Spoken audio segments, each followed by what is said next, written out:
Angelo Pacheco from Kansas City, welcome. Hi. What will you do to stop gun violence affecting my peers across the nation? Would you vote for more school funding to provide more security? And will you, Senator McCaskill, vote for an all-out ban like you said in last week's Project Veritas video? And since you brought it up, let me just say about the Veritas videos. There was nothing in those videos that were bad from my perspective, because people in Missouri know where I stand on these issues. They got some kids behind closed doors talking out of school, big deal. I'll tell you what was a big deal. They fraudulently embedded themselves in my campaign for weeks, misrepresenting who they were. They got into our computers, proprietary information, for 20 hours. Who knows what they stole? They weren't there to help me. They were there to help Josh Hawley. And the idea that a complaint has been filed with the Attorney General's office, and when we called to ask about the complaint, they said, call the campaign.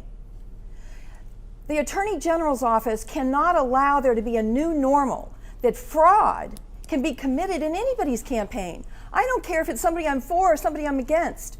That somebody can come in and commit fraud and get in your computers, and the Attorney General does nothing. That cannot be the new normal. I want to give both of you 60 seconds, but go ahead, Mr. Hawley. Thank you. There's the Washington two-step right there. Senator McCaskill is caught saying something on video, and she blames me. Her initial reaction was to accuse me of fraud, to accuse me personally of fraud, which is absolutely outrageous and totally not true.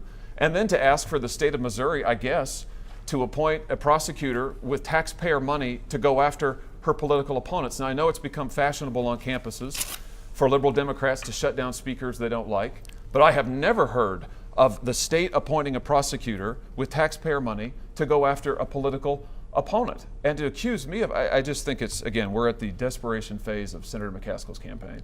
Ms. McCaskill? Yeah, I'm not asking for a lot of by the way, he's appointed special prosecutors all the time. His office, there's been 3 different articles written in the last 2 weeks about the mess in his office right now. He's in a hurry. He's never even gone in a courtroom and tried a criminal case in his life. So maybe he should be appointing other prosecutors. But the point is that this was a fraud. This isn't about the tape. People in Missouri know where I stand. I've done 52 town halls. I've walked in anywhere in Missouri, said, come on in, ask me any question. I'm not afraid to tell anybody where I stand. I am afraid of an Attorney General that looks the other way when somebody comes in and steals proprietary information out of somebody's computer. I do want to ask a follow-up here real quick, so indulge me for a few moments if you would. Ms. McCaskill, do you blame Mr. Hawley's campaign for that video?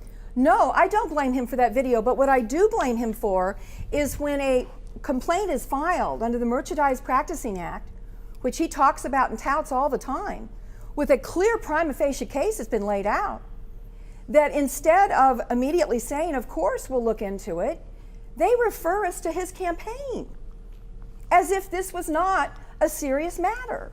That's what I'm complaining about. And Mr. Hawley, did your campaign have anything to do with that video? Absolutely not. And to accuse me of fraud, which is what Senator McCaskill did, she said that I committed fraud, that I participated in a fraud. She said that on television.